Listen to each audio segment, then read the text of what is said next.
During the winter of 1927-8, federal government officials made a strange and secret investigation of certain conditions in the ancient Massachusetts seaport of Innsmouth. The public first learned of it in February, when a vast series of raids and arrests occurred, followed by the deliberate burning and dynamiting, under suitable precautions, of an enormous number of crumbling, worm-eaten, and supposedly empty houses along the abandoned waterfront. Uninquiring souls let this occurrence pass as one of the major clashes in a spasmodic war on liquor.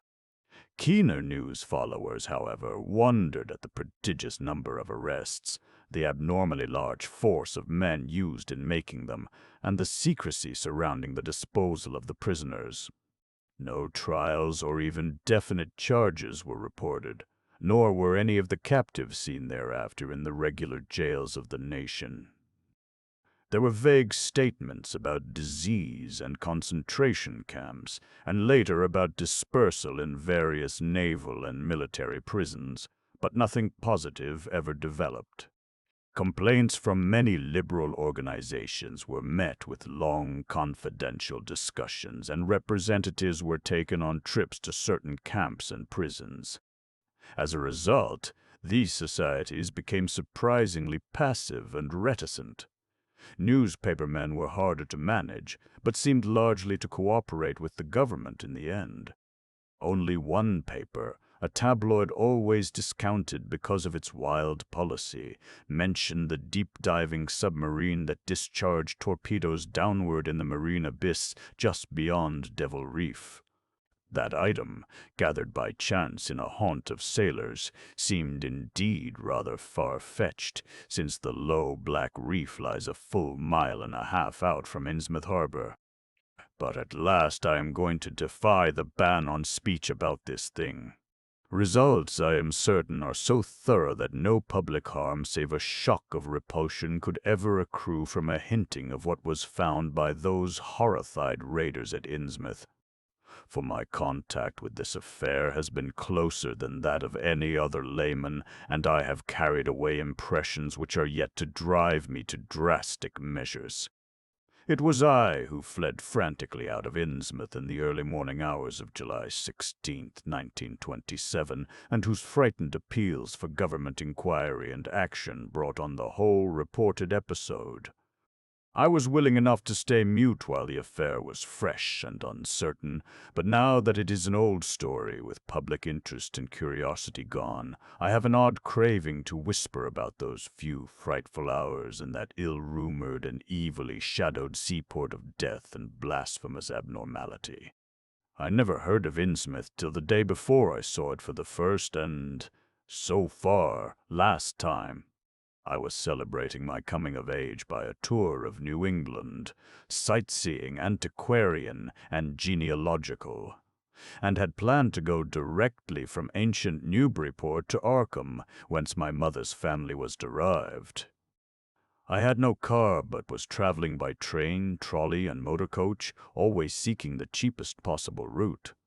In Newburyport they told me that the steam train was the thing to take to Arkham, and it was only at the station ticket office, when I demurred at the high fare, that I learned about Innsmouth. The stout, shrewd-faced agent, whose speech showed him to be no local man, seemed sympathetic toward my efforts at economy, and made a suggestion that none of my other informants had offered. "You could take that old bus, I suppose," he said with a certain hesitation. "But it ain't thought much of hereabouts. It goes through Innsmouth. You may have heard about that, and so the people don't like it.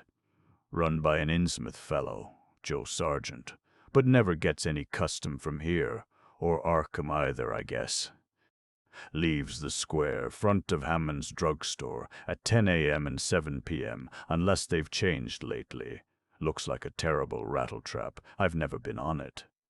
That was the first I ever heard of shadowed Innsmouth. Any reference to a town not shown on common maps or listed in recent guidebooks would have interested me, and the agent's old manner of allusion roused something like real curiosity. So I asked the agent to tell me something about it. He was very deliberate and spoke with an air of feeling slightly superior to what he said. Innsmouth? Well, it's a queer kind of town down at the mouth of the Manuxet. Used to be almost a city, quite a port before the War of 1812, but all gone to pieces in the last 100 years or so. No railroad now. B&M never went through, and the branch line from Raleigh was given up years ago. More empty houses than there are people, I guess, and no business to speak of except fishing and lobstering. Everybody trades mostly either here or in Arkham or Ipswich. Once they had quite a few mills, but nothing's left now except one gold refinery running on the leanest kind of part-time.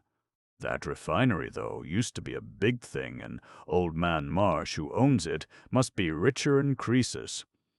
Queer old duck, though, and sticks mighty close in his home. He's supposed to have developed some skin disease or deformity late in life that makes him keep out of sight. Grandson of Captain Obed Marsh, who founded the business. His mother seems to have been some kind of foreigner, they say a South Sea Islander, so everybody raised Cain when he married an Ipswich girl 50 years ago. They always do that about Innsmouth people, and folks here and hereabouts always try to cover up any Innsmouth blood they have in 'em. But Marsh's children and grandchildren look just like anybody else so far as I can see. I've had 'em pointed out to me here. Though, come to think of it, the elder children don't seem to be around lately. Never saw the old man. And why is everybody so down on Innsmouth? Well, young fellow, you mustn't take too much stock in what people around here say. They're hard to get started, but once they do get started, they never let up. They've been telling things about Innsmouth, whispering 'em mostly, for the last 100 years, I guess, and I gather they're more scared than anything else. Some of the stories would make you laugh. About old Captain Marsh driving bargains with the devil and bringing imps out of hell to live in Innsmouth, or about some kind of devil worship and awful sacrifices in some place near the wharves that people stumbled on around 1845 or there. Abouts. But I come from Panton, Vermont, and that kind of story don't go down with me. You ought to hear, though, what some of the old-timers tell about the Black Reef off the coast. Devil Reef, they call it. It's well above water a good part of the time, and never much below it, but at that you could hardly call it an island. The story is that there's a whole legion of devils seen sometimes on that reef, sprawled about or darting in and out of some kind of caves near the top.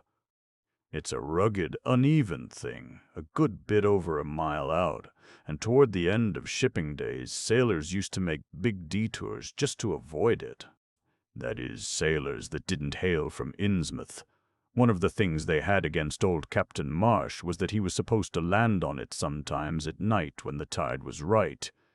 Maybe he did, for I dare say the rock formation was interesting, and it's just barely possible he was looking for pirate loot and maybe finding it, but there was talk of his dealing with demons there. Fact is, I guess on the whole, it was really the captain that gave the bad reputation to the reef. That was before the big epidemic of 1846, when over half the folks in Innsmouth was carried off. They never did quite figure out what the trouble was, but it was probably some foreign kind of disease brought from China or somewhere by the shipping. It surely was bad enough. There was riots over it, and all sorts of ghastly doings that I don't believe ever got outside of town. And it left the place in awful shape. Never came back. There can't be more than 300 or 400 people living there now. But the real thing behind the way folks feel is simply race prejudice, and I don't say I'm blaming those that hold it. I hate those Innsmouth folks myself, and I wouldn't care to go to their town. I suppose you know, though I can see you're a Westerner by your talk. What a lot our New England ships used to have to do with queer ports in Africa, Asia, the South Seas, and everywhere else, and what queer kinds of people they sometimes brought back with them. You've probably heard about the Salem man that came home with a Chinese wife, and maybe you know there's still a bunch of Fiji Islanders somewhere around Cape Cod. Well, there must be something like that back of the Innsmouth people. The place always was badly cut off from the rest of the country by marshes and creeks, and we can't be sure about the ins and outs of the matter, but it's pretty clear that old Captain Marsh must have brought home some odd specimens when he had all three of his ships in commission back in the 20s and 30s. There certainly is a strange kind of a streak in the Innsmouth folks today. I don't know how to explain it, but it sort of makes you crawl. You'll notice a little in Sargent if you take his bus. Some of 'em have queer narrow heads with flat noses and bulgy, starey eyes that never seem to shut, and their skin ain't quite right. Rough and scabby, and the sides of their necks are all shriveled or creased up. Get bald, too, very young. The older fellows look the worst. Fact is, I don't believe I've ever seen a very old chap of that kind. Guess they must die of looking in the glass. Animals hate 'em. They used to have lots of horse trouble before autos came in. Nobody can ever keep track of those people, and state school officials and census men have a devil of a time. You can bet that prying strangers ain't welcome around Innsmouth. I've heard personally of more'n one business or government man that's disappeared there, and there's loose talk of one who went crazy and is out at Danvers now. They must have fixed up some awful scare for that fellow. That's why I wouldn't go at night if I was you. I've never been there and have no wish to go, but I guess a daytime trip couldn't hurt you, even though the people hereabouts will advise you not to make it. If you're just sightseeing and looking for old-time stuff, Innsmouth ought to be quite a place for you. And so I spent part of that evening at the Newburyport Public Library looking up data about Innsmouth. The Essex County histories on the library shelves had very little to say, except that the town was founded in 1643, noted for shipbuilding before the Revolution, a seat of great marine prosperity in the early 19th century, and later a minor factory center using the Manuxet as power. The epidemic and riots of 1846 were very sparsely treated, as if they formed a discredit to the country. References to decline were few, though the significance of the later record was unmistakable. After the Civil War, all industrial life was confined to the Marsh Refining Company, and the marketing of gold ingots formed the only remaining bit of major commerce aside from the eternal fishing. Most interesting of all was a glancing reference to the strange jewelry vaguely associated with Innsmouth. It had evidently impressed the whole countryside more than a little, for mention was made of specimens in the Museum of Miskatonic University at Arkham and in the display room of the Newburyport Historical Society. I resolved to see the local sample, said to be a large, queerly proportioned thing evidently meant for a tiara, if it could possibly be arranged. The librarian gave me a note of introduction to the curator of the society, a Miss Anna Tilton, who lived nearby, and after a brief explanation that ancient gentlewoman was kind enough to pilot me into the closed building since the hour was not outrageously late. The collection was a notable one indeed, but in my present mood I had eyes for nothing but the bizarre object which glistened in a corner cupboard under the electric lights. It took no excessive sensitiveness to beauty to make me literally gasp at the strange, unearthly splendor of the alien, opulent fantasy that rested there on a purple velvet cushion. The longer I looked, the more the thing fascinated me, and in this fascination there was a curiously disturbing element hardly to be classified or accounted for. I decided that it was the queer, otherworldly quality of the art which made me uneasy. It was as if the workmanship were that of another planet. The patterns all hinted of remote secrets and unimaginable abysses in time and space, and the monotonously aquatic nature of the reliefs became almost sinister. Among these reliefs were fabulous monsters of abhorrent grotesqueness and malignity, wholly primal and awesomely ancestral. At times I fancied that every contour of these blasphemous fish-frogs was overflowing with the ultimate quintessence of unknown and inhuman evil. In odd contrast to the tiara's aspect was its brief and prosy history as related by Miss Tilton. It had been pawned for a ridiculous sum at a shop in State Street in 1873 by a drunken Innsmouth man shortly afterward killed in a brawl. Miss Tilton was inclined to believe that it formed part of some exotic pirate horde discovered by old Captain Obed Marsh. This view was surely not weakened by the insistent offers of purchase at a high price which the Marshes began to make as soon as they knew of its presence, and which they repeated to this day despite the Society's unvarying determination not to sell. As the good lady showed me out of the building, she assured me that the rumors of devil worship were partly justified by a peculiar secret cult which had gained force there and engulfed all the Orthodox churches. It was called, she said, the Esoteric Order of Dagon, and was undoubtedly a debased quasi-pagan thing imported from the East a century before, at a time when Innsmouth fisheries seemed to be going barren. Its persistence among a simple people was quite natural in view of the sudden and permanent return of abundantly fine fishing, and it soon came to be the greatest influence on the town.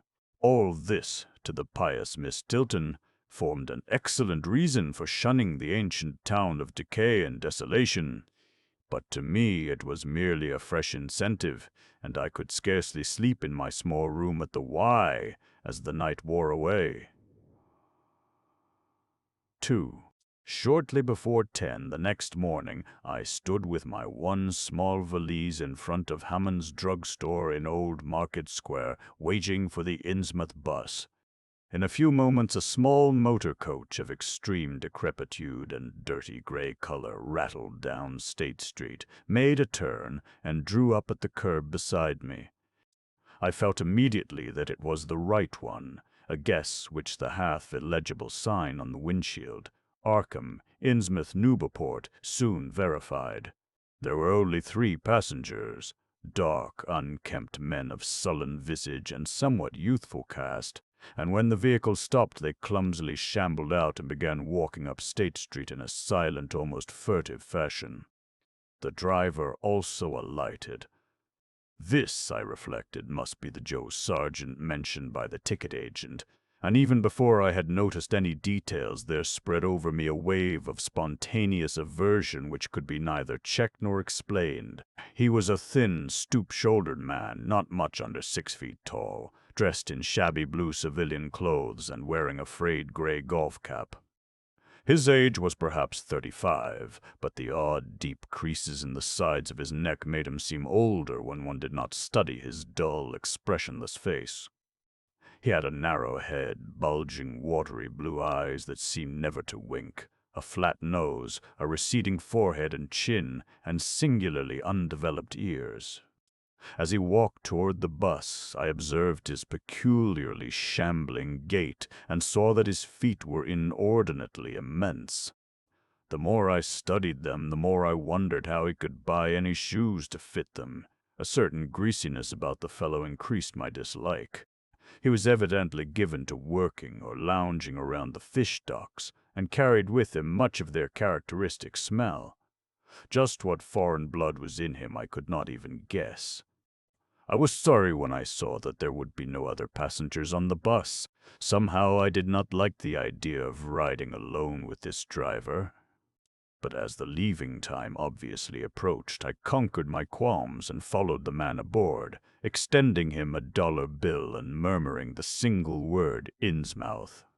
At length, the decrepit vehicle started with a jerk and rattled noisily past the old brick buildings of State Street amidst a cloud of vapor from the exhaust. The day was warm and sunny, but the landscape of sand, sedge-grass, and stunted shrubbery became more and more desolate as we proceeded. Out the window I could see the blue water and the sandy line of Plum Island, and we presently drew very near the beach as our narrow road veered off from the main highway to Rowley and Ipswich. At last we lost sight of Plum Island and saw the vast expanse of the open Atlantic on our left. Our narrow course began to climb steeply, and I felt a singular sense of disquiet in looking at the lonely crest ahead where the rutted roadway met the sky. It was as if the bus were about to keep on its ascent, leaving the sane earth altogether and merging with the unknown arcana of upper air and cryptical sky. The smell of the sea took on ominous implications, and the silent driver's bent, rigid back and narrow head became more and more hateful. As I looked at him, I saw that the back of his head was almost as hairless as his face, having only a few straggling yellow strands upon a gray, scabrous surface. Then we reached a crest and beheld the outspread valley beyond, where the Mannoxet joins the sea just north of the long line of cliffs that culminate in Kingsport Head. All my attention was captured by the nearer panorama just below me. I realized, come face to face with rumor-shadowed Innsmouth. It was a town of wide extent and dense construction, yet one with a portentous dearth of visible life. The vast huddle of sagging gambrel roofs and peaked gables conveyed with offensive clearness the idea of wormy decay, and as we approached along the now descending road, I could see that many roofs had wholly caved in. Stretching inland, I saw the rusted, grass-grown line of the abandoned railway, with leaning telegraph poles now devoid of wires. Here and there the ruins of wharves jutted out from the shore to end in indeterminate rottenness, those farthest south seeming the most decayed. And far out at sea, despite a high tide, I glimpsed a long black line scarcely rising above the water, yet carrying a suggestion of odd latent malignancy. This, I knew, must be Devil Reef. As I looked, a subtle, curious sense of beckoning seemed superadded to the grim repulsion, and oddly enough I found this overtone more disturbing than the primary impression. As the bus reached a lower level, I began to catch the steady note of a waterfall through the unnatural stillness. The leaning, unpainted houses grew thicker, lined both sides of the road, and displayed more urban tendencies than did those we were leaving behind. The panorama ahead had contracted to a street scene, and in spots I could see where a cobblestone pavement and stretches of brick sidewalk had formerly existed. All the houses were apparently deserted, and there were occasional gaps where tumble-down chimneys and cellar walls told of buildings that had collapsed. Pervading everything was the most nauseous, fishy odor imaginable, and I was not to reach my destination without one other very strong impression of poignantly disagreeable quality. The bus had come to a sort of open concourse or radial point with churches on two sides and the bedraggled remains of a circular green in the center, and I was looking at a large pillared hall on the right-hand junction ahead. The structure's once white paint was now gray and peeling, and the black and gold sign on the pediment was so faded that I could only with difficulty make out the words Esoteric Order of Dagon. The door of the church basement was open, revealing a rectangle of blackness inside. And as I looked, a certain object crossed or seemed to cross that dark rectangle, burning into my brain a momentary conception of nightmare which was all the more maddening because analysis could not show a single nightmarish quality in it. It was a living object, the first except the driver that I had seen since entering the compact part of the town. And had I been in a steadier mood, I would have found nothing whatever of terror in it. Clearly, as I realized a moment later, it was the pastor, clad in some peculiar vestments, doubtless introduced since the Order of Dagon had modified the ritual of the local churches. The thing which had probably caught my first subconscious glance and supplied the touch of bizarre horror was the tall tiara he wore, an almost exact duplicate of the one Miss Tilton had shown me the previous evening.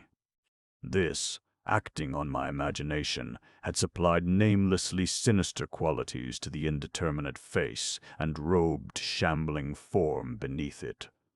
A very thin sprinkling of repellent-looking youngish people now became visible on the sidewalks, lone individuals and silent knots of 2 or 3. The lower floors of the crumbling houses sometimes harbored small shops with dingy signs, and I noticed a parked truck or two as we rattled along. The sound of waterfalls became more and more distinct, and presently I saw a fairly deep river gorge ahead, spanned by a wide iron-railed highway bridge beyond which a large square opened out. Then we rolled into the large semicircular square across the river and drew up on the right-hand side in front of a tall, cupola-crowned building with remnants of yellow paint and with a half-effaced sign proclaiming it to be the Gilman House. I was glad to get out of that bus, and at once proceeded to check my valise in the shabby hotel lobby. There was only one person in sight, an elderly man without what I had come to call the Innsmouth look, and I decided not to ask him any of the questions which bothered me, remembering that odd things had been noticed in this hotel. Instead, I strolled out on the square, from which the bus had already gone, and studied the scene minutely and appraisingly. For some reason or other, I chose to make my first inquiries at the chain grocery, whose personnel was not likely to be native to Innsmouth. I found a solitary boy of about 17 in charge, and was pleased to note the brightness and affability which promised cheerful information. He seemed exceptionally eager to talk, and I soon gathered that he did not like the place, its fishy smell, or its furtive people. His family did not like him to work in Innsmouth, but the chain had transferred him there, and he did not wish to give up his job. There was, he said, no public library or chamber of commerce in Innsmouth, but I could probably find my way about. The street I had come down was Federal. West of that were the fine old residence streets, Broad, Washington, Lafayette, and Adams, and east of it were the shoreward slums. Certain spots were almost forbidden territory, as he had learned at considerable cost. One must not, for example, linger much around the Marsh refinery, or around any of the still-used churches, or around the pillared order of Dagon Hall at New Church Green. Those churches were very odd, all violently disavowed by their respective denominations elsewhere, and apparently using the queerest kind of ceremonials and clerical vestments. As for the Innsmouth people, the youth hardly knew what to make of them. Their appearance, especially those staring, unwinking eyes which one never saw shut, was certainly shocking enough, and their voices were disgusting. It was awful to hear them chanting in their churches at night, and especially during their main festivals or revivals, which fell twice a year on April 30 and October 31. They were very fond of the water, and swam a great deal in both river and harbor. Swimming races out to Devil Reef were very common, and everyone in sight seemed well able to share in this arduous sport. It would be of no use, my informant said, to ask the natives anything about the place. The only one who would talk was a very aged but normal-looking man who lived at the poorhouse on the north rim of the town and spent his time walking about or lounging around the fire station. This hoary character, Zadok Allen, was 96 years old and somewhat touched in the head, besides being the town drunkard. He was a strange, furtive creature who constantly looked over his shoulder as if afraid of something, and when sober could not be persuaded to talk at all with strangers. He was, however, unable to resist any offer of his favorite poison, and once drunk would furnish the most astonishing fragments of whispered reminiscence. After all, though, little useful data could be gained from him, since his stories were all insane, incomplete hints of impossible marvels and horrors which could have no source save in his own distorted fancy. Nobody ever believed him, but the natives did not like him to drink and talk with any strangers, and it was not always safe to be seen questioning him. It was probably from him that some of the wildest popular whispers and delusions were derived. The Marshes, together with the other 3 gently bred families of the town, the Waits, the Gilmans, and the Elliots, were all very retiring. They lived in immense houses along Washington Street, and several were reputed to harbor in concealment certain kinsfolk whose personal aspect forbade public view, and whose deaths had been reported and recorded. Warning me that most of the street signs were down, the youth drew for my benefit a rough but ample and painstaking sketch map of the town's salient features. After a moment's study, I felt sure that it would be of great help, and pocketed it with profuse thanks. Thus began my systematic, though half-bewildered tour of Innsmouth's narrow, shadow-blighted ways. Crossing the bridge and turning toward the roar of the lower falls, I passed close to the Marsh refinery, which seemed oddly free from the noise of industry. This building stood on the steep river bluff near a bridge and an open confluence of streets which I took to be the earliest civic center, displaced after the Revolution by the present town square.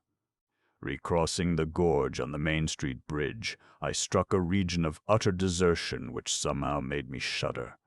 Collapsing huddles of gambrel roofs formed a jagged and fantastic skyline, above which rose the ghoulish, decapitated steeple of an ancient church. Fish Street was as deserted as Main, though it differed in having many brick and stone warehouses still in excellent shape. Water Street was almost its duplicate, save that there were great seaward gaps where wharves had been. Not a living thing did I see, except for the scattered fishermen on the distant breakwater, and not a sound did I hear, save the lapping of the harbor tides and the roar of the falls in the Manuxet. I kept north along Main to Martin, then turning inland, crossing Federal Street safely north of the Green, and entering the decayed patrician neighborhood of Northern Broad, Washington, Lafayette, and Adams Streets. Following Washington Street toward the river, I now faced a zone of former industry and commerce, noting the ruins of a factory ahead, and seeing others with the traces of an old railway station and covered railway bridge beyond up the gorge on my right. The uncertain bridge now before me was posted with a warning sign, but I took the risk and crossed again to the south bank where traces of life reappeared. Furtive, shambling creatures stared cryptically in my direction, and more normal faces eyed me coldly and curiously.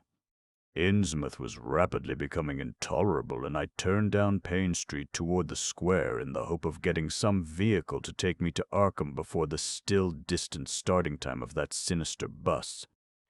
It was then that I saw the tumble-down fire station on my left, and noticed the red-faced, bushy-bearded, watery-eyed old man in nondescript rags who sat on a bench in front of it talking with a pair of unkempt but not abnormal-looking firemen.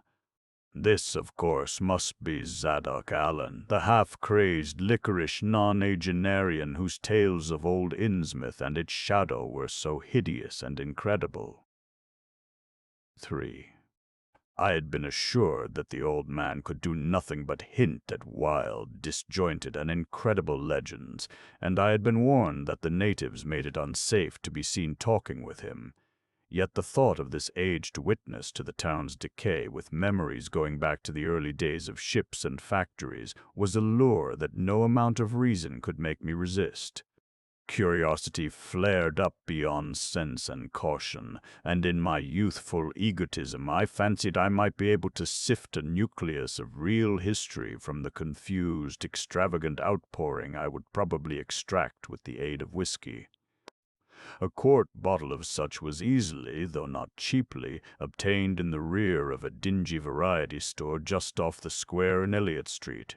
Re-entering the square, I saw that luck was with me, for, shuffling out of Payne Street around the corner of the Gilman house, I glimpsed nothing less than the tall, lean, tattered form of old Zadok Allen himself.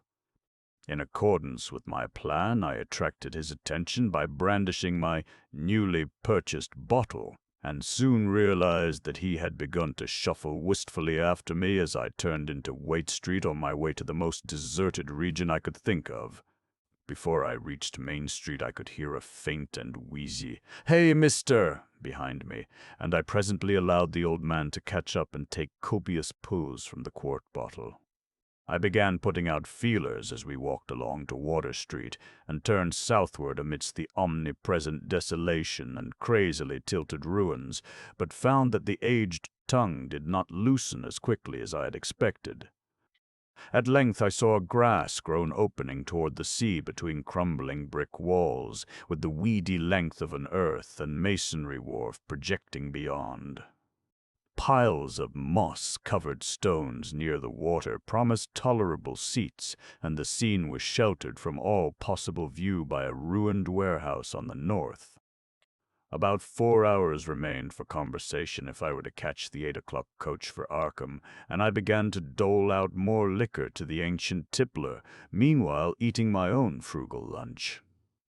In my donations I was careful not to overshoot the mark, for I did not wish Zadok's vinous garrulousness to pass into a stupor.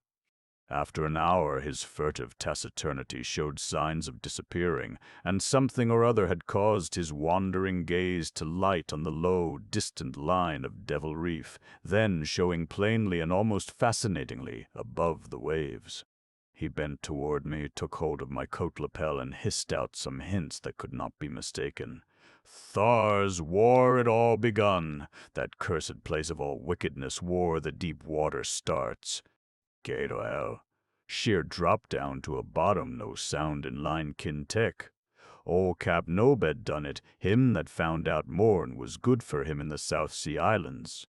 Never was nobody like Cap Nobed, old limo Satan, he he he.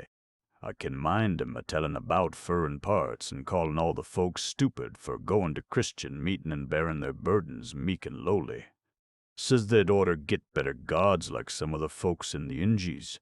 Gods as you'd bring 'em good fishin' in return for their sacrifices and 'd really answer folks' prayers. Matt Elliott, his fust mate, talked a lot too, only he was agin folks' doin' any heathen things. Told about an island east of Otaheite where there was a lot of stone ruins, older'n anybody knew anything about, kinda like them on Ponape in the Carolines, but with carvin's of faces that looked like the big statues on Easter Island.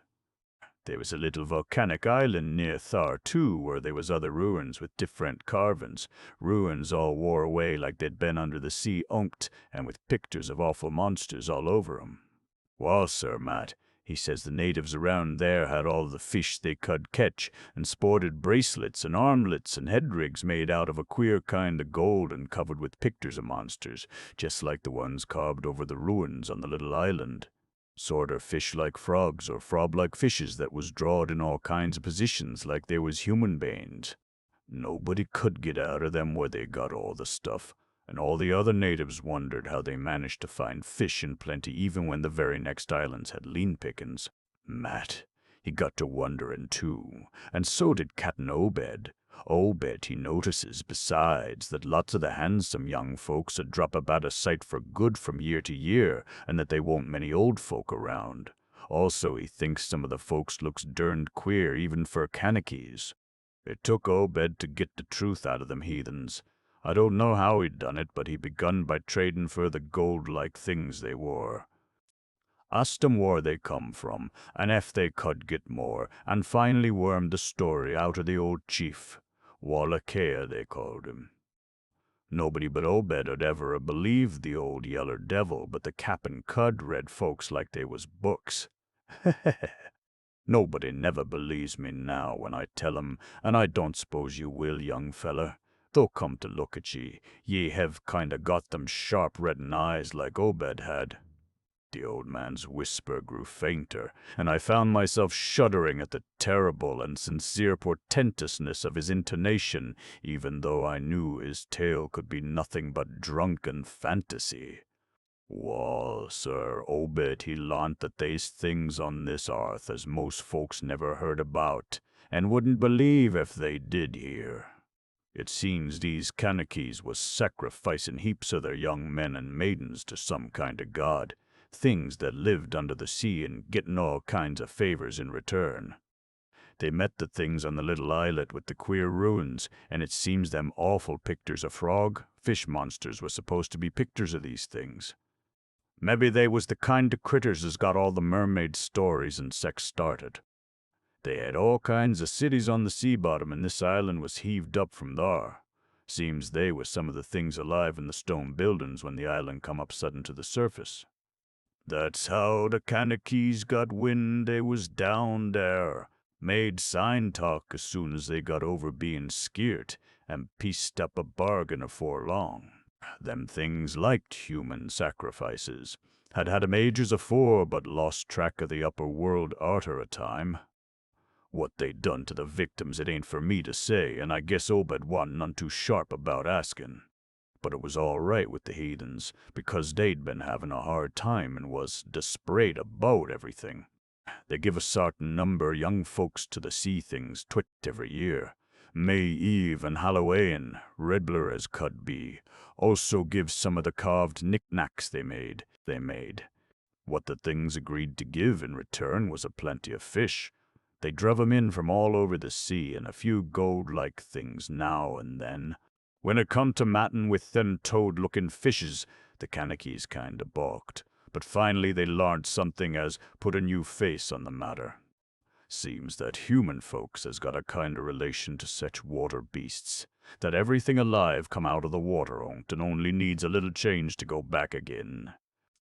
Them things told the Kanakees that if they mixed bloods, there'd be children as'd look human at fust, but later turn more and more like the things, till finally they'd take to the water and gene the main lot of things down thar. And this is the important part, young feller. Them as turned into fish things and went into the water wouldn't never die. Them things never died except they was killed violent. Wall, sir, it seems by the time Obed knowed them islanders, they was all full of fish blood from them deep water things. When they got old and begun to show it, they was kept hidden till they felt like taking to the water and quitting the place. Some was more tech than others, and some never did change quite enough to take to the water, but mostly they turned out just the way them things said. Them as was born more like the things changed early, but them as was nearly human sometimes stayed on the island till they was past 70, though they'd usually go down under for trial trips afore that.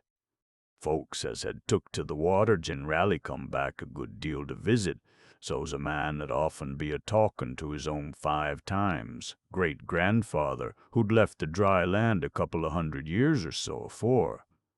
Everybody got out of the idea of dying except in canoe wars with the other islanders, or as sacrifices to the sea gods down below, or from snake bite or plague or sharp galloping ailments or something afore they could take to the water, but simply looked for'ard to a kind of change that wa'n't a bit horrible arter a while. They thought what they got was well with all they'd had to give up, and I guess Obed kind of come to think the same hisself when he'd chewed over old Waleka's story a bit. Walakea, though, was one of the few as hadn't got none of the fish blood, bein' of a royal line that intermarried with royal lines on other islands. Walakea give 'em a funny kind of thingamajig made out of lead or something that he said would bring up the fish things from any place in the water where they might be a nest of 'em. The idea was to drop it down with the right kind of prayers and sec. Walakea allowed as was the things was scattered all over the world, so's anybody that looked about could find a nest and bring 'em up if they was wanted. Matt, he didn't like this business at all, and wanted Obed should keep away from the island, but the cap'n was sharp for gain and found he could get them gold-like things so cheap it'd pay him to make a specialty of 'em. Things went on that way for years, and Obed got enough of that gold-like stuff to make him start the refinery in Waite's old run-down fullin' mill. Wall, come about 30, when I was 7-year-old, Obed he found the island, people all wiped out between viages. Seems the other islanders had got wind of what was going on and had took matters into their own hands. S'pose they must had, arter all, them old magic signs as the sea things says was the only things they was afeard of.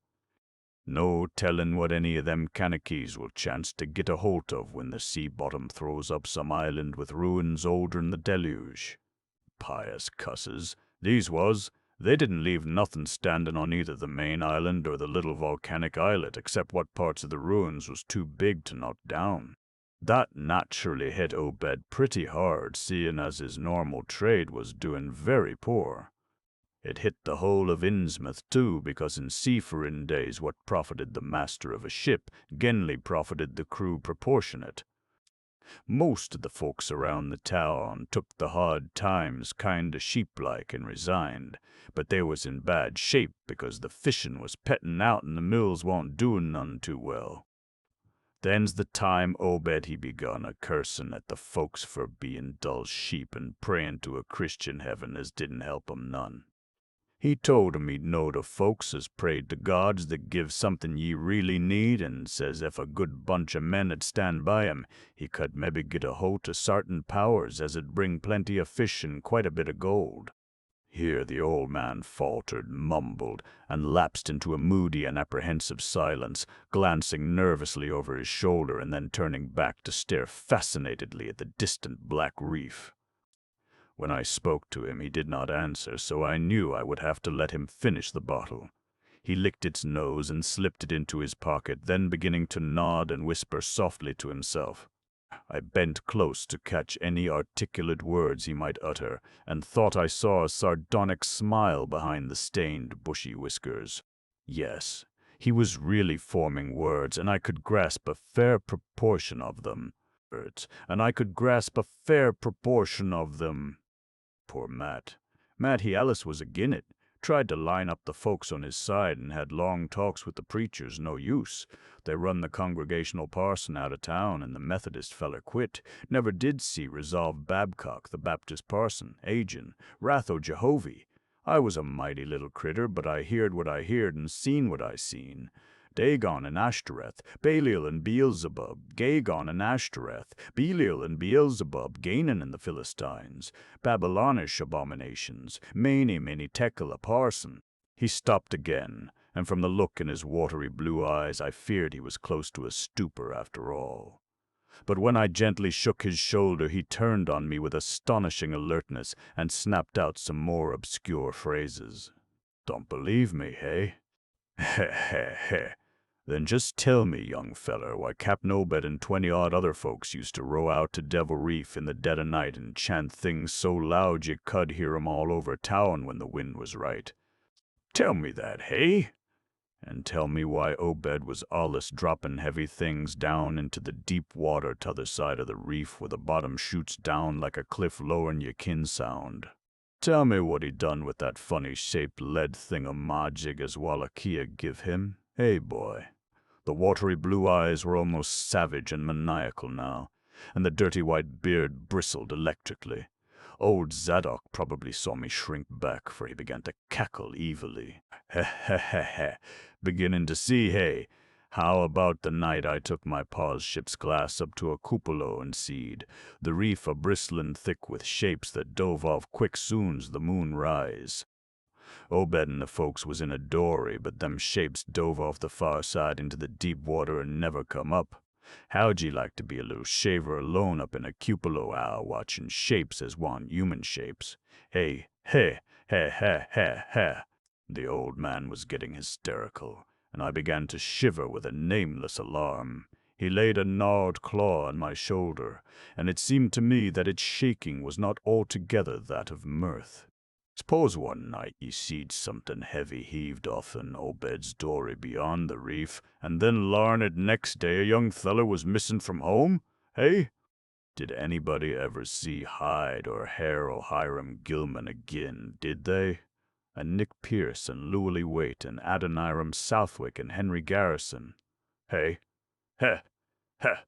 Well, sir, that was the time Obed begun to git on his feet again. Folks see his 3 darters a-wearin' gold-like things as nobody'd never see on 'em afore, and smoke started comin' out of the refinery chimbley. Other folks was prosperine, too. Fish began to swarm into the harbor fit to kill, and heaven knows what sized cargoes we begun to ship out to Newburyport, Arkham, and Boston. 'Twas then Obed got the old branch railroad put through. Remember, I ain't sayin' Obed was set on heaven things just like they was on that Kanaki Isle. I don't think he aimed at fuss to do no mixin' nor raise no young uns to take to the water and turn into fishes with eternal life. He wanted them gold things and was willin' to pay heavy, and I guess the others was satisfied for a while. Come in '46, the town done some lookin' and thinkin' for itself. Too many folks missin', too much wild preachin' at meetin' of a Sunday, too much talk about that reef. I guess I done a bit by tellin' Selectman Mowry what I see from the Kupalo. They was a party one night as follered Obed's crowd out to the reef, and I heard shots betwixt the dories. Next day, Obed and 32 others was in jail, with everybody a-wonderin' just what was afoot and just what charge agin 'em could be got to holt. God, if anybody'd looked ahead.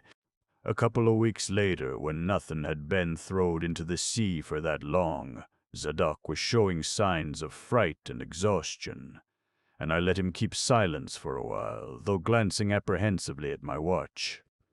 The tide had turned and was coming in now, and the sound of the waves seemed to arouse him. That awful night I seed 'em, I was up in the cupola, hordes of 'em, swarms of 'em, all over the reef and swimming up the harbor into the Manickset. God, what happened in the streets of Innsmouth that night? They rattled our door, but Pa wouldn't open. Then he clumb out the kitchen winder with his musket to find Selectman Mowry and see what he could do. Mounds of the dead and the dying, shots and screams, shots and screams, shots and screams, shouting in O Square and Town Square and Ikens Nouth a yown. I was up in Troople now in a score. Jail throwed open, proclamation, treason. Called it the plague when folks come in and found half our people missing. Nobody left but them as 'ud jine in with Obed and them things, or else keep quiet, never heard of my pa no more. The old man was panting and perspiring profusely. His grip on my shoulder tightened.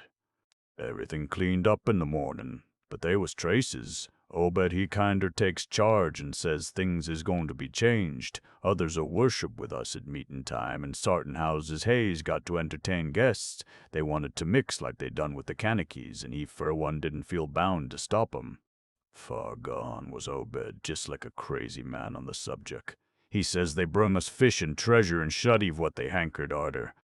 Nothing was to be diffrunt on the outside, only we was to keep shy of strangers if we knowed what was good for us. We all had to take the oath of Dagon, and later on they was second and third oaths that some of us took. Them as 'ud help special, 'ud get special rewards, gold and sec. No use balking, for there was millions of 'em down thar. They'd rather not start rising and wiping out humankind, but if they was gave away and forced to, they could do a lot toward just that. Yield up enough sacrifices and savage knickknacks and harborage in the town when they wanted it, and they'd let well enough alone. All in the band of the faithful, order o' Dagon, and the children should never die, but go back to the mother Hydra and father Dagon, what we all come from, Uncti. Cthulhu Ftadna. Funglui Magloon Af Cthulhu Rali W Ganago Fatangna. Old Zadok began to moan now, and tears were coursing down his channeled cheeks into the depths of his beard. God, what I seen sankt. I was 15-year-old. Mene, Tekel, Uparson. The folks as was missin', and them as kilt theirselves, them as told things in Arkham or Ipswich or sech places was all called crazy, like you're a-calling me right now. Ooh, but God, what I seen. They'd a killed me long ago for what I know, only I took the first and second oaths of Dagon off an Obed, so was protected unless'n a jury of 'em proved I told things knowin' and deliberate, but I wouldn't take the third oath. I'd owed things knowin' and deliberate, but I wouldn't take the third oath. I'd a died rather'n take that. It got wuss around Civil War time, when children born sanct 46 begun to grow up. Some of 'em, that is. I was afeard. Never did no pryin' arter that awful night, and never see one o' them close to in all my life, that is, never no full-blooded one. Barnabas Marsh that runs the refinery now is Obed's grandson by his fust wife, son of one Cyphorus, his eldest son, but his mother was another of them as want never seed outdoors. Right now Barnabas is about changed, can't shet his eyes no more, and is all out of shape. They say he still wears clothes, but he'll take to the water soon. The sound of the incoming tide was now very insistent, and little by little it seemed to change the old man's mood from maudlin tearfulness to watchful fear. He would pause now and then to renew those nervous glances over his shoulder or out toward the reef, and despite the wild absurdity of his tale, I could not help beginning to share his vague apprehensiveness. Zadok now grew shriller and seemed to be trying to whip up his courage with louder speech. "Hey you, why don't ye say something? How'd ye like to be livin' in a town like this, with everything rotten and dyin' and boarded up monsters crawlin' and bleatin' and barkin' and hoppin' around black cellars and attics every way ye turn? Hey, wall, sir, let me tell ye that ain't the wust." Zadok was really screaming now, and the mad frenzy of his voice disturbed me more than I care to own. "Curse ye, don't sit there a-starin' at me with them eyes. I tell Obed Marsh he's in hell, and he's got to stay thar. In hell, I says. Can't get me. I hain't done nothin' nor told nobody nothin'.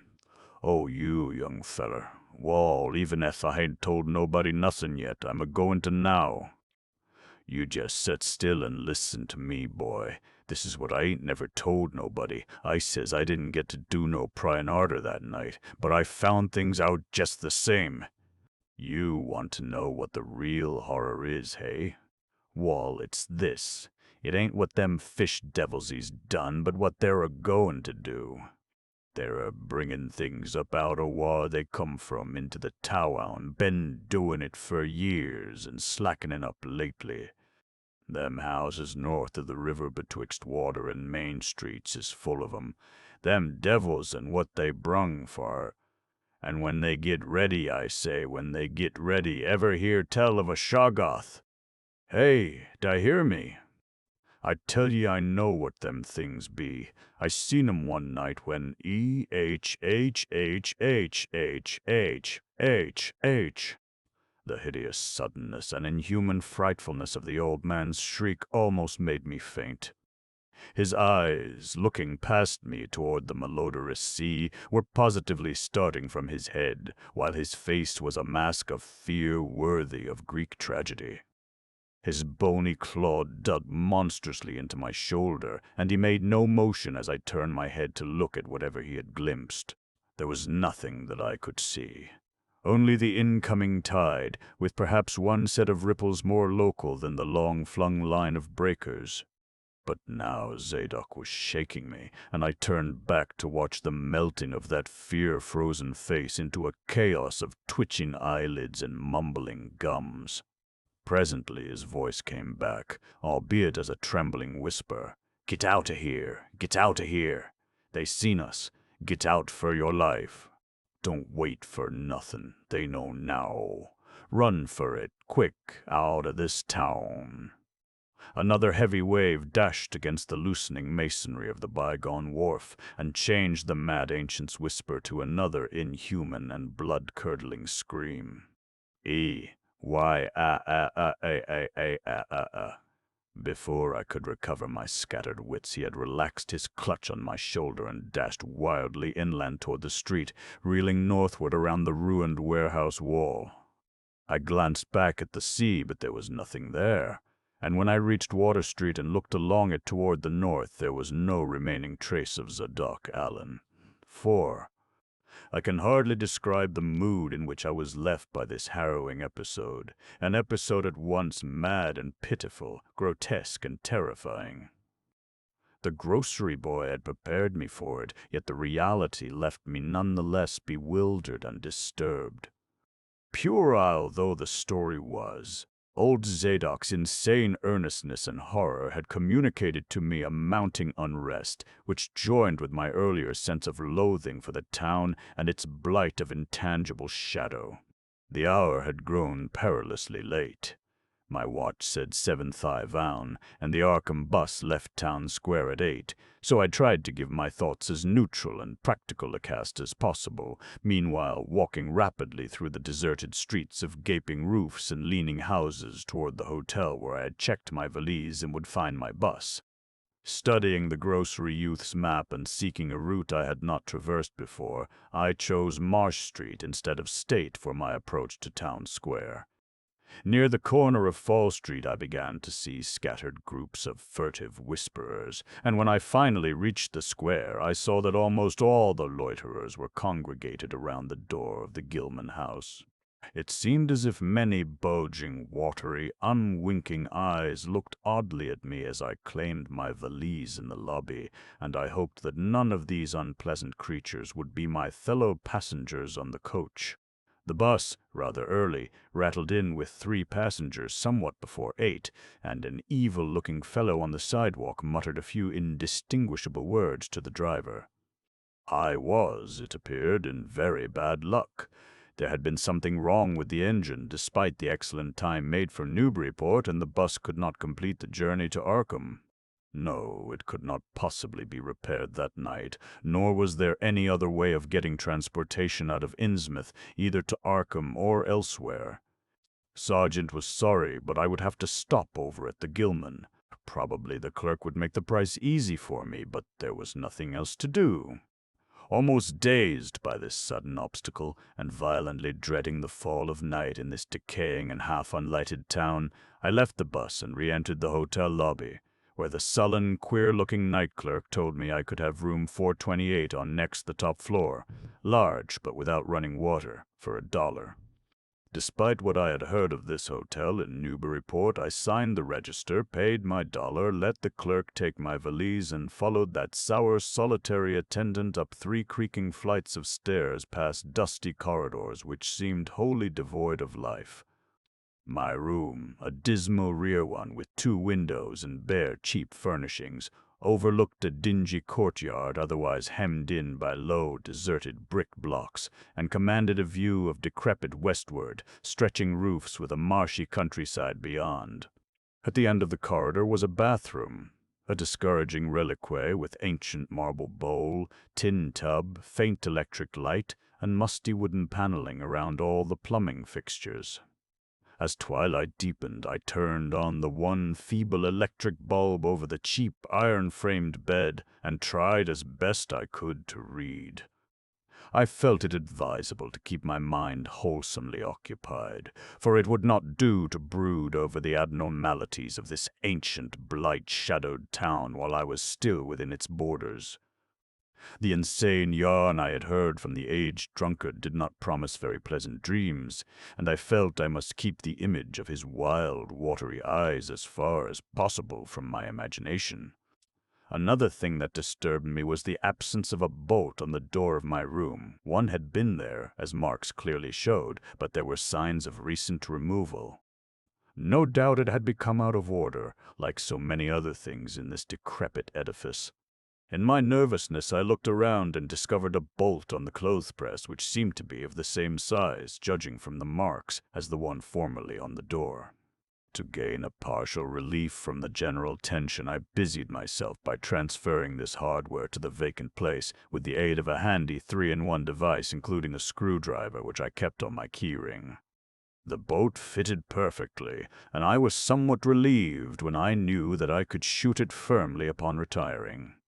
There were adequate bolts on the 2 lateral doors to connecting rooms, and these I proceeded to fasten. I did not undress, but decided to read till I was sleepy and then lie down with only my coat, collar, and shoes off. Taking a pocket flashlight from my valise, I placed it in my trousers so that I could read my watch if I woke up later in the dark.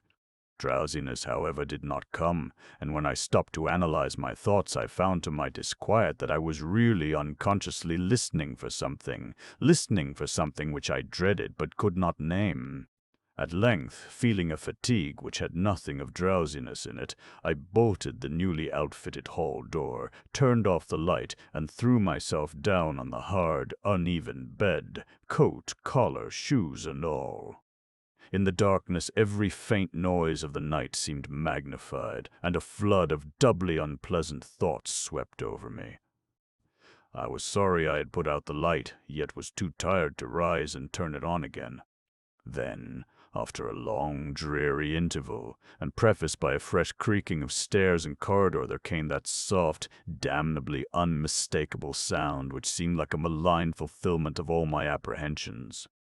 Without the least shadow of a doubt, the lock on my hall door was being tried, cautiously, furtively, tentatively, with a key.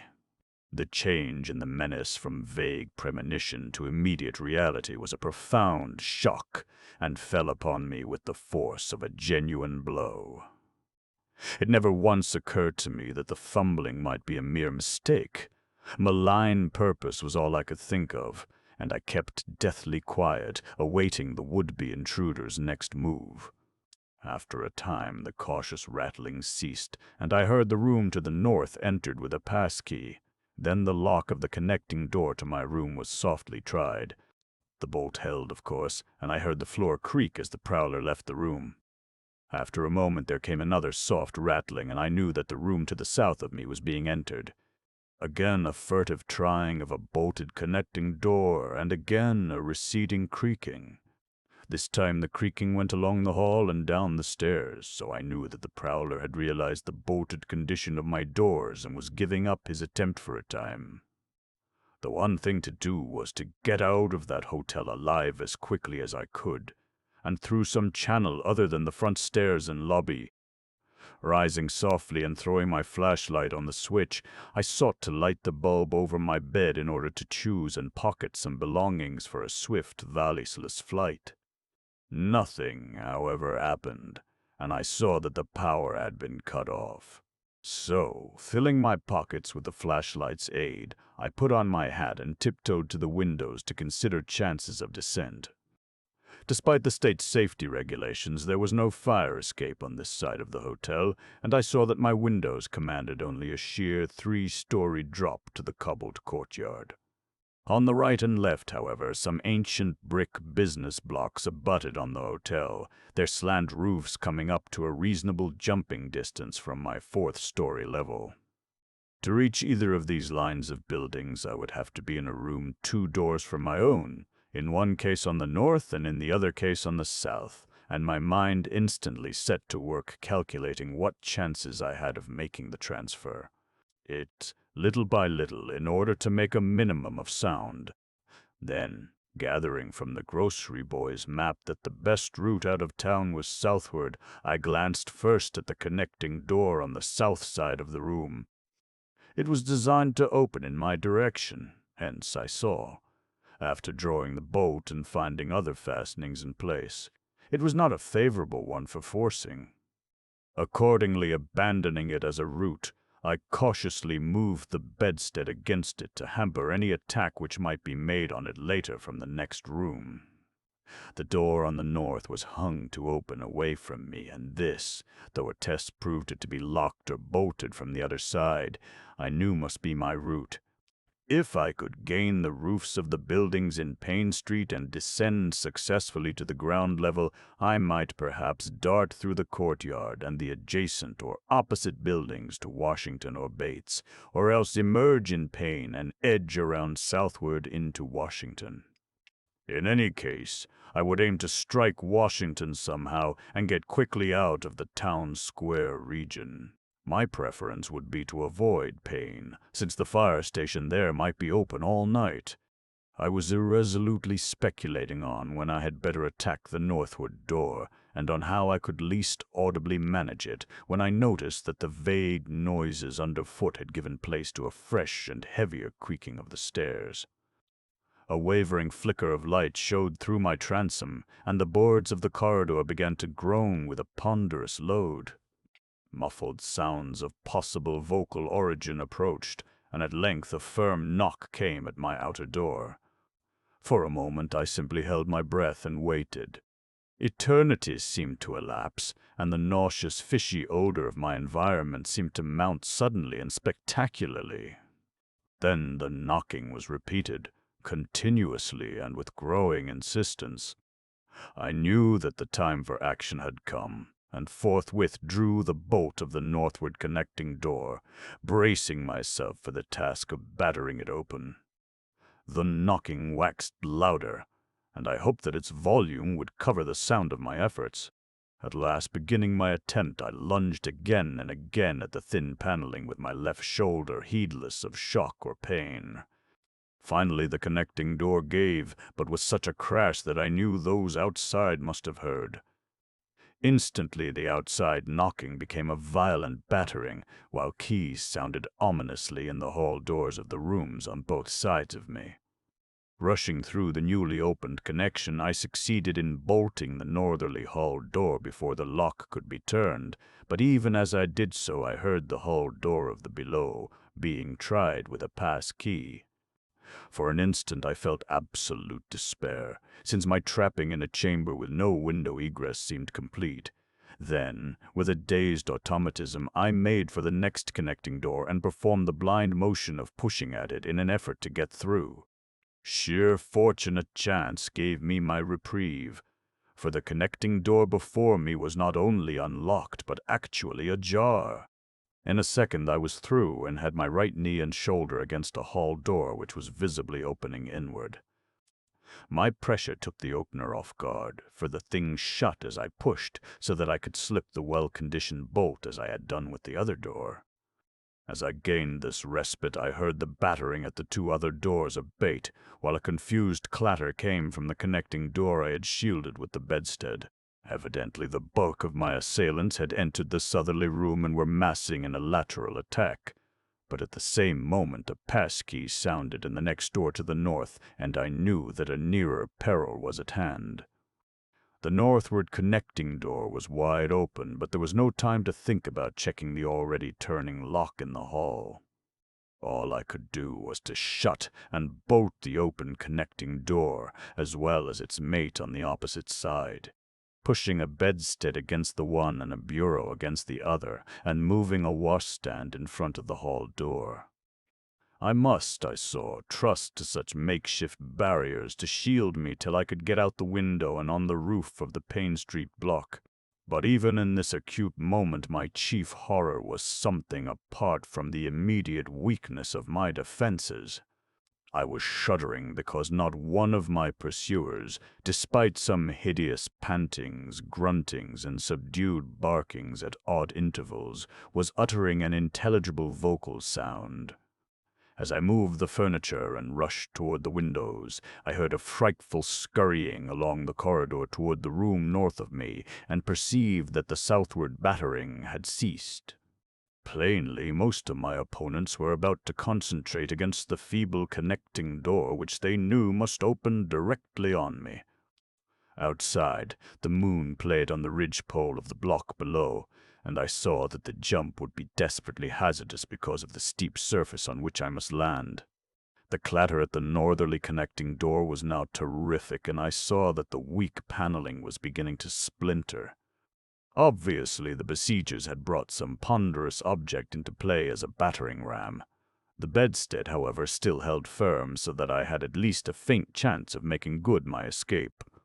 As I opened the window, I noticed that it was flanked by heavy velour drapery suspended from a pole by brass rings, and also that there was a large projecting catch for the shutters on the exterior. Seeing a possible means of avoiding the dangerous jump, I yanked at the hangings and brought them down, pole and all, then quickly hooking two of the rings in the shutter catch and flinging the drapery outside. The heavy folds reached fully to the abutting roof, and I saw that the rings and catch would be likely to bear my weight. So, climbing out of the window and down the improvised rope ladder, I left behind me forever the morbid and horror-infested fabric of the Gilman house. I landed safely on the loose slates of the steep roof, and succeeded in gaining the gaping black skylight without a slip. The place inside was ghoulish-looking, but I was past minding such impressions, and made at once for the staircase revealed by my flashlight, after a hasty glance at my watch, which showed the hour to be 2 a.m. The steps creaked, but seemed tolerably sound, and I raced down past a barn-like second story to the ground floor. The desolation was complete, and only echoes answered my footfalls.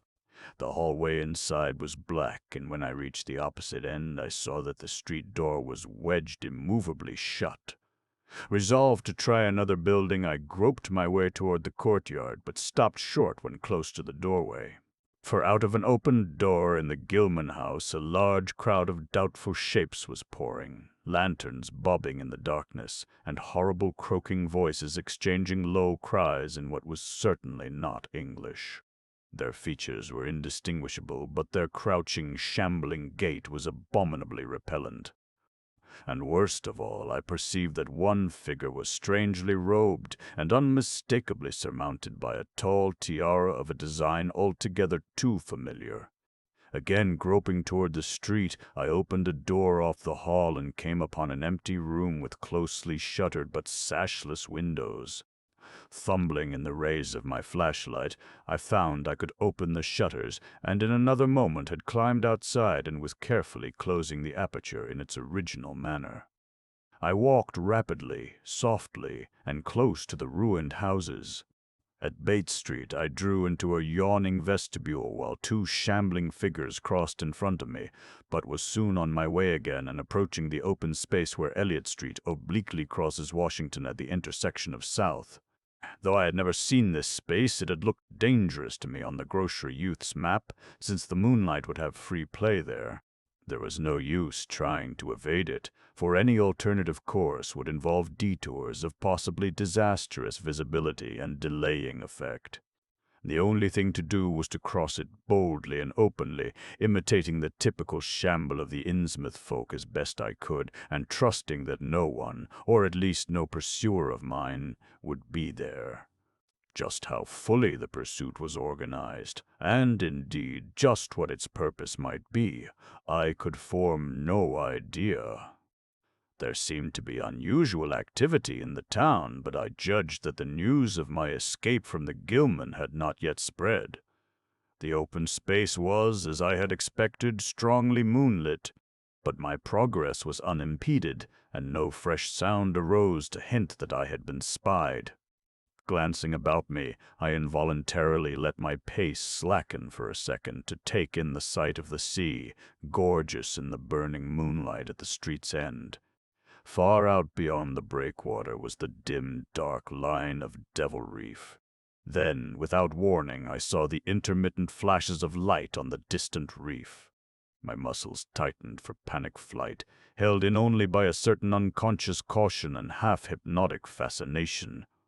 And to make matters worse, there now flashed forth from the lofty cupola of the Gilman house, which loomed up to the northeast behind me, a series of analogous though differently spaced gleams which could be nothing less than an answering signal.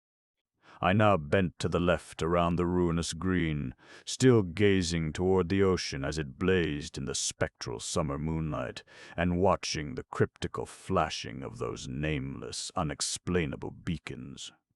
It was then that the most horrible impression of all was borne in upon me. The impression which destroyed my last vestige of self-control and sent me running frantically southward past the yawning black doorways and fishily staring windows of that deserted nightmare street. For at a closer glance I saw that the moonlit waters between the reef and the shore were far from empty. They were alive with a teeming horde of shapes swimming inward toward the town. My frantic running ceased before I had covered a block, for at my left I began to hear something like the hue and cry of organized pursuit. There were footsteps and guttural sounds, and a rattling motor wheezed south along Federal Street. In a second all my plans were utterly changed, for if the southward highway were blocked ahead of me, I must clearly find another egress from Innsmouth. I paused and drew into a gaping doorway, reflecting how lucky I was to have left the moonlit open space before these pursuers came down the parallel street. Then I thought of the abandoned railway to Rowley, whose solid line of ballasted, weed-grown earth still stretched off to the northwest from the crumbling station on the edge of the river gorge. There was just a chance that the townsfolk would not think of that. Drawing inside the hall of my deserted shelter, I once more consulted the grocery boy's map with the aid of the flashlight. The immediate problem was how to reach the ancient railway, and I now saw that the safest course was ahead to Babson Street, then west to Lafayette, There, edging around but not crossing an open space homologous to the one I had traversed, and subsequently back northward and westward in zigzagging line through Lafayette, Bates, Adams, and Bank streets, the latter skirting the river gorge, to the abandoned and dilapidated station I had seen from my window. To the abandoned and dilapidated station I had seen from my window. My reason for going ahead to Babson was that I wished neither to recross the earlier open space nor to begin my westward course along a cross street as broad as south. I crossed the street to the right-hand side in order to edge around into Babson as inconspicuously as possible. In Babson Street I clung as closely as possible to the sagging, uneven buildings, twice pausing in a doorway as the noises behind me momentarily increased. The open space ahead shone wide and desolate under the moon, but my route would not force me to cross it. During my second pause, I began to detect a fresh distribution of the vague sounds, and upon looking cautiously out from cover beheld a motor car darting across the open space, bound outward along Elliott Street. As I watched, choked by a sudden rise in the fishy odor after a short abatement, I saw a band of uncouth, crouching shapes loping and shambling in the same direction, and knew that this must be the party guarding the Ipswich Road, since that highway forms an extension of Elliott Street. Two of the figures I glimpsed were in voluminous robes, and one wore a peaked diadem which glistened whitely in the moonlight. The gait of this figure was so odd that it sent a chill through me, for it seemed to me the creature was almost hopping. When the last of the band was out of sight, I resumed my progress, darting around the corner into Lafayette Street and crossing Elliott very hurriedly lest stragglers of the party be still advancing along that thoroughfare. I did hear some croaking and clattering sounds far off toward Town Square, but accomplished the passage without disaster. My greatest dread was in recrossing broad and moonlit South Street, with its seaward view, and I had to nerve myself for the ordeal. Someone might easily be looking, and possible Elliott Street stragglers could not fail to glimpse me from either of 2 points. At the last moment I decided I had better slacken my trot and make the crossing as before in the shambling gait of an average Innsmouth native. I had not quite crossed the street when I heard a muttering band advancing along Washington from the north. As they reached the broad open space where I had had my first disquieting glimpse of the moonlit water, I could see them plainly only a block away, and was horrified by the bestial abnormality of their faces and the dog-like subhumanness of their crouching gait. One man moved in a positively simian way, with long arms frequently touching the ground, while another figure, robed and tiara'd, seemed to progress in an almost hopping fashion. I judged this party to be the one I had seen in the Gilman's courtyard, the one, therefore, most closely on my trail. As some of the figures turned to look in my direction, I was transfixed with fright, yet managed to preserve the casual, shambling gait I had assumed. To this day I do not know whether they saw me or not.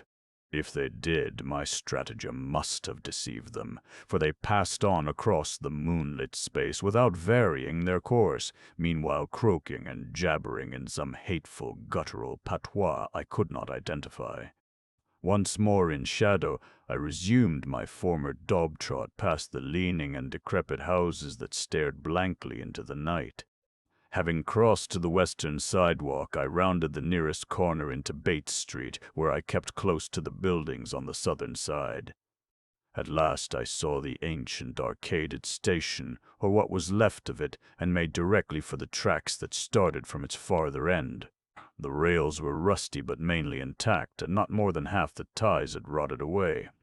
Walking or running on such a surface was very difficult, but I did my best, and on the whole made very fair time. For some distance the line kept on along the gorge's brink, but at length I reached the long covered bridge where it crossed the chasm at a dizzy height. The condition of this bridge would determine my next step. If humanly possible, I would use it. If not, I would have to risk more street wandering and take the nearest intact highway bridge. The vast, barn-like length of the old bridge gleamed spectrally in the moonlight, and I saw that the ties were safe for at least a few feet within. Entering, I began to use my flashlight, and was almost knocked down by the cloud of bats that flapped past me. About halfway across, there was a perilous gap in the ties, which I feared for a moment would halt me, but in the end I risked a desperate jump which fortunately succeeded. I was glad to see the moonlight again when I emerged from that macabre tunnel. The old tracks crossed River Street at a grade, and at once veered off into a region increasingly rural and with less and less of Innsmouth's abhorrent fishy odor. Here the dense growth of weeds and briars hindered me and cruelly tore my clothes, but I was none the less glad that they were there to give me concealment in case of peril. I knew that much of my route must be visible from the Rowley Road. The marshy region began very shortly, with the single track on a low, grassy embankment. Then came a sort of island of higher ground, where the line passed through a shallow open cut choked with bushes and brambles. I was very glad of this partial shelter, since at this point the Rowley Road was uncomfortably near according to my window view. Just before entering the cut I glanced behind me, but saw no pursuer. The ancient spires and roofs of decaying Innsmouth gleamed lovely and ethereal in the magic yellow moonlight, and I thought of how they must have looked in the old days before the shadow fell. Then, as my gaze circled inland from the town, something less tranquil arrested my notice and held me immobile for a second. What I saw, or fancied I saw, was a disturbing suggestion of undulant motion far to the south, a suggestion which made me conclude that a very large horde must be pouring out of the city along the level Ipswich Road. The distance was great, and I could distinguish nothing in detail, but I did not at all like the look of that moving column. All sorts of unpleasant conjectures crossed my mind. I thought of those very extreme Innsmouth types said to be hidden in crumbling, centuried warrens near the waterfront. I thought, too, of those nameless swimmers I had seen, counting the parties so far glimpsed, as well as those presumably covering other roads. The number of my pursuers must be strangely large for a town as depopulated as Innsmouth. Who were they? Why were they here? And if such a column of them was scouring the Ipswich Road, would the patrols on the other roads be likewise augmented? I had entered the brush-grown cut and was struggling along at a very slow pace when that damnable fishy odor again waxed dominant. There were sounds, too, a kind of wholesale, colossal flopping or pattering which somehow called up images of the most detestable sort. And then both stench and sounds grew stronger, so that I paused, shivering and grateful for the cut's protection. It was here, I recalled, that the Rowley Road drew so close to the old railway before crossing westward and diverging. Something was coming along that road, and I must lie low till its passage and vanishment in the distance. Crouched in the bushes of that sandy cleft, I felt reasonably safe, even though I knew the searchers would have to cross the track in front of me, not much more than 100 yards away. I would be able to see them, but they could not, except by a malign miracle, see me. All at once I began dreading to look at them as they passed. I saw the close moonlit space where they would surge by, and had curious thoughts about the irredeemable pollution of that space. They would perhaps be the worst of all, Innsmouth types, something one would not care to remember. The stench waxed overpowering, and the noises swelled to a bestial babel of croaking, baying, and barking, without the least suggestion of human speech. Were these indeed the voices of my pursuers? That flopping or pattering was monstrous. I could not look upon the degenerate creatures responsible for it. I would keep my eyes shut till the sounds receded toward the west. The horde was very close now, the air foul with their hoarse snarlings, and the ground almost shaking with their alien-rhythmed footfalls. My breath nearly ceased to come, and I put every ounce of willpower into the task of holding my eyelids down. I am not even yet willing to say whether what followed was a hideous actuality or only a nightmare hallucination. The later action of the government after my frantic appeals would tend to confirm it as a monstrous truth, but could not an hallucination have been repeated under the quasi-hypnotic spell of that ancient, haunted, and shadowed town?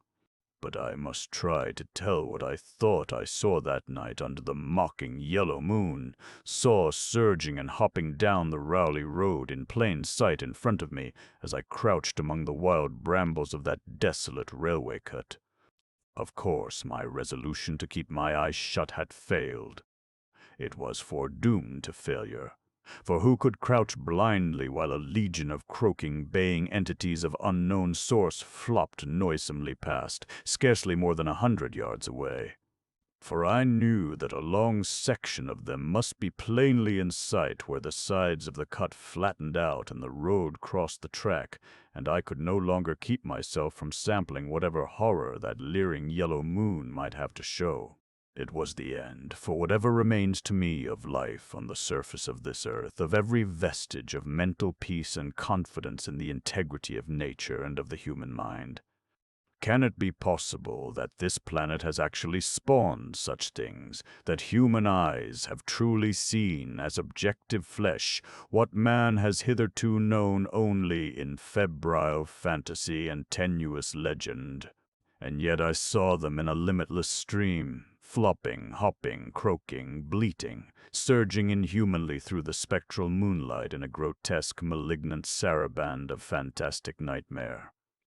And some of them had tall tiaras of that nameless whitish gold metal, and some were strangely robed, and one who led the way was clad in a ghoulishly humped black coat and striped trousers, and had a man's felt hat perched on the shapeless thing that answered for a head. I think their predominant color was a grayish green, though they had white bellies. They were mostly shiny and slippery, but the ridges of their backs were scaly. Their forms vaguely suggested the anthropoid, while their heads were the heads of fish with prodigious bulging eyes that never closed. At the sides of their necks were palpitating gills, and their long paws were webbed. They hopped irregularly, sometimes on 2 legs and sometimes on 4. I was somehow glad that they had no more than 4 limbs. Their croaking, baying voices, clearly used for articulate speech, held all the dark shades of expression which their staring faces lacked. But for all of their monstrousness, they were not unfamiliar to me. I knew too well what they must be, for was not the memory of that evil tiara at Newburyport still fresh? They were the blasphemous fish-frogs of the nameless design, living and horrible, and as I saw them I knew also of what that humped, tiaraed priest in the black church basement had so fearsomely reminded me. Their number was past guessing. It seemed to me that there were limitless swarms of them, and certainly my momentary glimpse could have shown only the least fraction. In another instant everything was blotted out by a merciful fit of fainting. The V. It was a gentle daylight rain that awaked me from my stupor in the brush-grown railway cut, and when I staggered out to the roadway ahead I saw no trace of any prints in the fresh mud. Innsmouth's ruined roofs and toppling steeples loomed up grayly toward the southeast, but not a living creature did I spy in all the desolate salt marshes around. My watch was still going, and told me that the hour was past noon. The reality of what I had been through was highly uncertain in my mind, but I felt that something hideous lay in the background. I must get away from evil-shadowed Innsmouth, and accordingly I began to test my cramped, wearied powers of locomotion. Despite weakness, hunger, horror, and bewilderment, I found myself after a time able to walk, so started slowly along the muddy road to Rowley. Before evening I was in the village, getting a meal and providing myself with presentable clothes. I caught the night train to Arkham, and the next day talked long and earnestly with government officials there, a process I later repeated in Boston.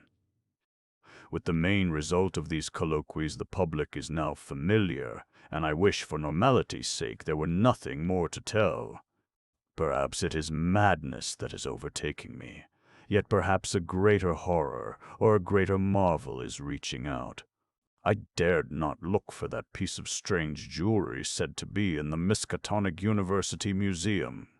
I did, however, improve my stay in Arkham by collecting some genealogical notes I had long wished to possess. Very rough and hasty data, it is true, but capable of good use later on when I might have time to collate and codify them. The curator of the Historical Society there, Mr. E. Lapham Peabody, was very courteous about assisting me, and expressed unusual interest when I told him I was a grandson of Eliza Orne of Arkham, who was born in 1867 and had married James Williamson of Ohio at the age of 17.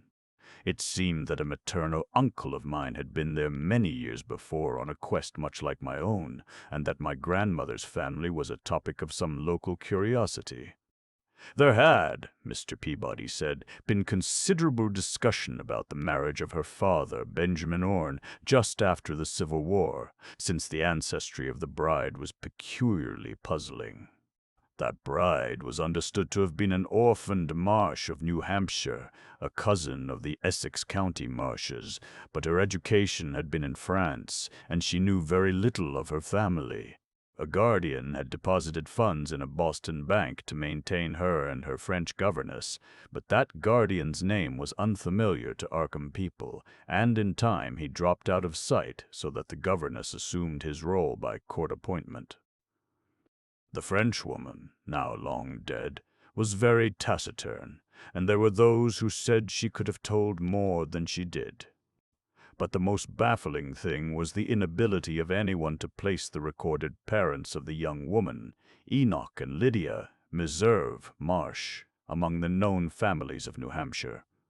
Possibly, many suggested, she was the natural daughter of some Marsh of prominence. She certainly had the true Marsh eyes. Most of the puzzling was done after her early death, which took place at the birth of my grandmother, her only child. Having formed some disagreeable impressions connected with the name of Marsh, I did not welcome the news that it belonged on my own ancestral tree, nor was I pleased by Mr. Riable, Peabody's suggestion that I had the true Marsh eyes myself. However, I was grateful for data which I knew would prove valuable, and took copious notes and lists of book references regarding the well-documented Orne family. I went directly home to Toledo from Boston, and later spent a month at Maumee recuperating from my ordeal. In September I entered Oberlin for my final year, and from then till the next June was busy with studies and other wholesome activities, reminded of the bygone terror only by occasional official visits from government men in connection with the campaign which my pleas and evidence had started.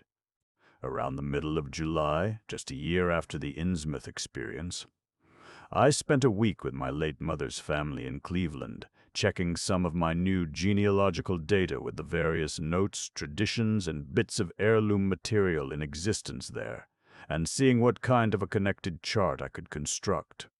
I did not exactly relish this task, for the atmosphere of the Williamson home had always depressed me. There was a strain of morbidity there, and my mother had never encouraged my visiting her parents as a child, although she always welcomed her father when he came to Toledo. My Arkham-born grandmother had seemed strange and almost terrifying to me, and I do not think I grieved when she disappeared. I was 8 years old then, and it was said that she had wandered off in grief after the suicide of my Uncle Douglas, her eldest son. He had shot himself after a trip to New England, the same trip, no doubt, which had caused him to be recalled at the Arkham Historical Society. This uncle had resembled her, and I had never liked him either. Something about the staring, unwinking expression of both of them had given me a vague, unaccountable uneasiness. My mother and Uncle Walter had not looked like that. They were like their father, though poor little cousin Lawrence, Walter's son, had been an almost perfect duplicate of his grandmother before his condition took him to the permanent seclusion of a sanitarium at Canton. I had not seen him in 4 years, but my uncle once implied that his state, both mental and physical, was very bad. This worry had probably been a major cause of his mother's death 2 years before. My grandfather and his widowed son Walter now comprised the Cleveland household, but the memory of older times hung thickly over it. I still disliked the place, and tried to get my researches done as quickly as possible. Williamson records and traditions were supplied in abundance by my grandfather, though for Orne material I had to depend on my uncle Walter, who put at my disposal the contents of all his files, including notes, letters, cuttings, heirlooms, photographs, and miniatures. It was in going over the letters and pictures on the Orne side that I began to acquire a kind of terror of my own ancestry. As I have said, my grandmother and Uncle Douglas had always disturbed me. Now, years after their passing, I gazed at their pictured faces with a measurably heightened feeling of repulsion and alienation. I could not at first understand the change, but gradually a horrible sort of comparison began to obtrude itself on my unconscious mind, despite the steady refusal of my consciousness to admit even the least suspicion of it. It was clear that the typical expression of these faces now suggested something it had not suggested before, something which would bring stark panic if too openly thought of.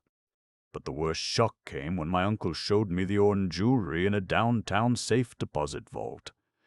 Some of the items were delicate and inspiring enough, but there was one box of strange old pieces descended from my mysterious great-grandmother, which my uncle was almost reluctant to produce. They were, he said, a very grotesque and almost repulsive design. As my uncle began slowly and grudgingly to unwrap the things, he urged me not to be shocked by the strangeness and frequent hideousness of the designs.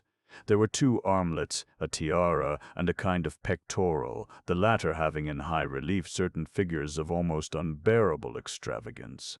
He seemed to expect some demonstration when the first piece, the tiara, became visible, but I doubt if he expected quite what actually happened.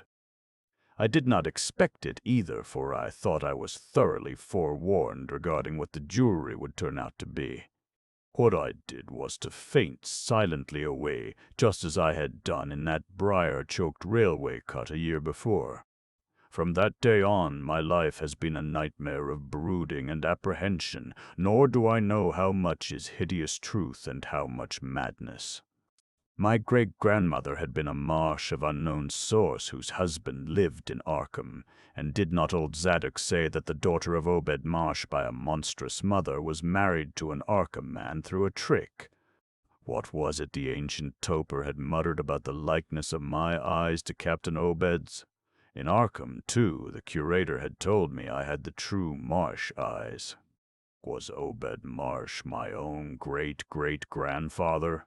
Who or what, then, was my great-great-grandmother? But perhaps this was all madness. Those whitish gold ornaments might easily have been bought from some Innsmouth sailor by the father of my great-grandmother, whoever he was. And that look in the staring-eyed faces of my grandmother and self-slain uncle might be sheer fancy, bolstered up by the Innsmouth shadow which had so darkly colored my imagination. But why had my uncle killed himself after an ancestral quest in New England? For more than 2 years I fought off these reflections with partial success. My father secured me a place in an insurance office, and I buried myself in routine as deeply as possible. In the winter of 1930-31, however, the dreams began. They were very sparse and insidious at first, but increased in frequency and vividness as the weeks went by. Great watery spaces opened out before me, and I seemed to wander through titanic sunken porticos and labyrinths of weedy cyclopean walls and grotesque fishes as my companions. Then the other shapes began to appear, filling me with nameless horror the moment I awoke. But during the dreams they did not horrify me at all.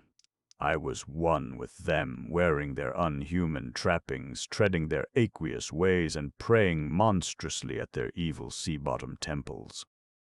There was much more than I could remember, but even what I did remember each morning would be enough to stamp me as a madman or a genius if ever I dared write it down. Some frightful influence I felt was seeking gradually to drag me out of the sane world of wholesome life into unnameable abysses of blackness and alienage, and the process told heavily on me. My health and appearance grew steadily worse, till finally I was forced to give up my position and adopt the static, secluded life of an invalid. Some odd nervous affliction had me in its grip, and I found myself at times almost unable to shut my eyes. It was then that I began to study the mirror with mounting alarm. The slow ravages of disease are not pleasant to watch, but in my case there was something subtler and more puzzling in the background. My father seemed to notice it too, for he began looking at me curiously and almost affrightedly. What was taking place in me? Could it be that I was coming to resemble my grandmother and Uncle Douglas? One night I had a frightful dream in which I met my grandmother under the sea. She lived in a phosphorescent palace of many terraces, with gardens of strange leprous corals and grotesque brachiate efflorescences, and welcomed me with a warmth that may have been sardonic. She had changed, as those who take to the water change, and told me she had never died.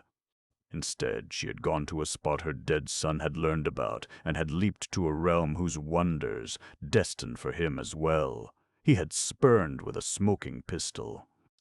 This was to be my realm, too. I could not escape it. I would never die, but would live with those who had lived since before man ever walked the earth. I met also that which had been her grandmother. For 80,000 years, Pithaia had lived in Yeha Anthony, and thither she had gone back after Obed Marsh was dead. Yaha. Anthony was not destroyed when the upper earth men shot death into the sea. It was hurt, but not destroyed. The deep ones could never be destroyed, even though the Paleogean magic of the forgotten old ones might sometimes check them. For the present they would rest, but someday, if they remembered, they would rise again for the tribute great Cthulhu craved. It would be a city greater than Innsmouth next time. They had planned to spread, and had brought up that which would help them. But now they must wait once more. For bringing the upper earth men's death I must do a penance, but that would not be heavy. This was the dream in which I saw a Shoggoth for the first time, and the sight set me awake in a frenzy of screaming. That morning the mirror definitely told me I had acquired the Innsmouth look. So far I have not shot myself as my Uncle Douglas did. I bought an automatic and almost took the step, but certain dreams deterred me. The tense extremes of horror are lessening, and I feel queerly drawn toward the unknown sea deeps instead of fearing them. I hear and do strange things in sleep, and awake with a kind of exaltation instead of terror. I do not believe I need to wait for the full change as most have waited. If I did, my father would probably shut me up in a sanitarium as my poor little cousin is shut up. Stupendous and unheard-of splendors await me below, and I shall seek them soon. Ia. Arlia. Cthulhu Fatagni. Ia. Ia. No, I shall not shoot myself. I cannot be made to shoot myself. I shall plan my cousin's escape from that Canton madhouse, and together we shall go to marvel-shadowed Innsmouth. We shall swim out to that brooding reef in the sea and dive down through black abysses to Cyclopean and many-columned Yahananthli, and in that lair of the deep ones we shall dwell amidst wonder and glory forever.